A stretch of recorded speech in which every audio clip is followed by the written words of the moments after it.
maybe it's the fact that it's a hill, that it's defined geographically, that I felt like there was a sense of community. We could tell that we all lived in Mount Washington together. I think what attracted me to it was the wildness of it, the windy hillsides. And I guess that's one of the really remarkable things about Rainbow Canyon and Mount Washington in general, is that there's wildness that is so close to the city.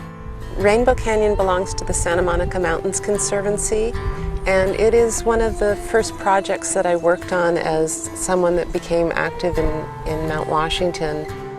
Obviously there's more space that's been built on, but I'm just amazed, and I think it's wonderful the places that have been saved. We have Rainbow Canyon, Elyria Canyon, Heidelberg Park, and Moon Canyon.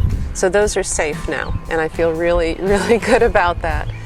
In my time in Mount Washington, which is, I guess I've been here around 30 years, a little bit more, I was thinking I've seen 4 species disappear. That there had been a thistle and a wallflower that I saw on Seaview Avenue, a Mariposa lily that was nearby where I haven't seen it for years. So that's part of the effect, where isolated areas where the plants have encroachment by non-natives, and if you've got a very small population, you might lose the last one. Some of the larger efforts that came through here were as a result of funding with Northeast Trees and state funding. And then the we is, it's often a small group of predictable people. There's the Homeowners Alliance and the Mount Washington Association each have beautification committees. Another change that I've seen that's in the positive view is it's much more popular these days to plant native plants in home gardens. So I think people have gained an awareness about what we're losing, and I like to think about the wildlife, drifting through our yards and into the park and, back and forth, so that maybe there's not such a division in between what our yards are like and what nature is. There's houses all around. If you face certain directions, your view is limited to just the park, but that is something where people are here because they chose to live close to nature. Mm-hmm. I don't think that somebody would be terribly attracted to this area if they didn't have some appreciation of that. On the ground you can see a slight depression in the land. This is a signature of a stream bed, and this was created by guys digging with shovels, actually. What's here is here because of the community concern for it. Literally from going back to Save Rainbow Canyon campaigns, and then through all of this sweat equity that has come into it, the community has brought funding into it and allowed there to be this place. We have a hawk crying in the distance.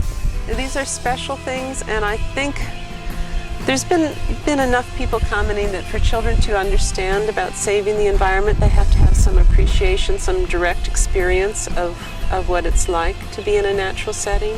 Otherwise, it's just talking heads. It's conceptual. But if you're out there and there's a hawk flying up above. Well, the challenge with the restoration so close to the homes, I would really say, is to try to think of things that are not going to scare anybody. Plants that are low growing next to the homes. Let's see, there's a lovely little tree right here. This is an elderberry tree, Sambucus, and it in its natural state would probably be touching down to the ground, but just the fire regs say prune it 5 feet up, so we prune it 5 feet up, and then it's not so scary anymore. So it can still be here. It has flowers in the springtime, and butterflies like them, and then it has berries that are great for the birds later on. So that's an example of how you can work with the requirements so that nobody's afraid, so that the native habitat can stay and still... It's not an all or nothing proposition. It's not. Yeah. It's not.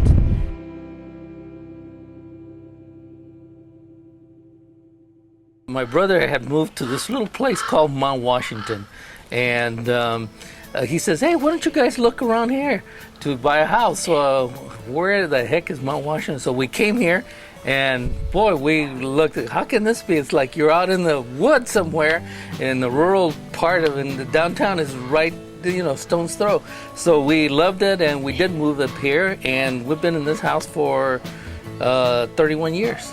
And my favorite thing was there was so much open space and gorgeous. But then a problem, what about the schools? Our daughters were almost 5 and 9, so that was the most important thing. So we went to the Board of Education, checked the school, and at that time, 31 years ago, which it still is the case, but at that time, Mount Washington School was the number 2 school in scores. So that did it, yeah. 31 years ago, a lot of mothers stay home. So we had a club, Las Señoras de la Montaña, it was called.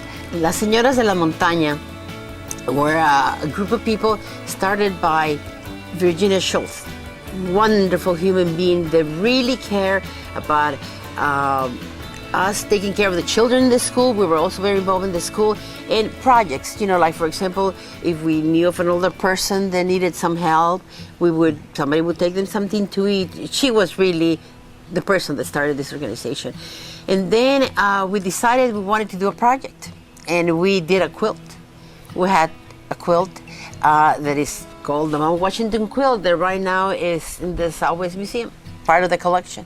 We each were given a square, and then we spent a whole summer at Carlin G putting it all together by hand. And we started the project because we wanted to raffle it and donate the money to the school.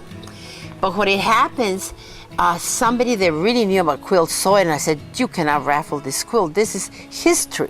This is Mount Washington history in this quilt. So the director of the museum, Southwest Museum, saw it, and they loved it, and they acquired for their collection, and they made a big reception for us. From time to time, when we had like a meeting there or something, an event, they would take it out, and so the other people in the community could see the quilt.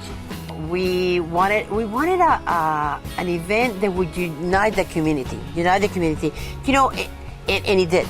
So we celebrated corn, which is native to so many cultures. I had been to a couple of Day of the Dead events and noticed that they had altars inside. But Day of the Dead in Latin America is celebrated in cemeteries. So just the thought occurred to me that here's Art in the Park with this beautiful, huge park. And so the thought was, why don't we do it outside at night? And I could see, like candles and strolling musicians and lights, and people could put their altars, and it could be very community based. Didn't have to be just artists. And it became, it was fabulous. Beyond anything that I had imagined.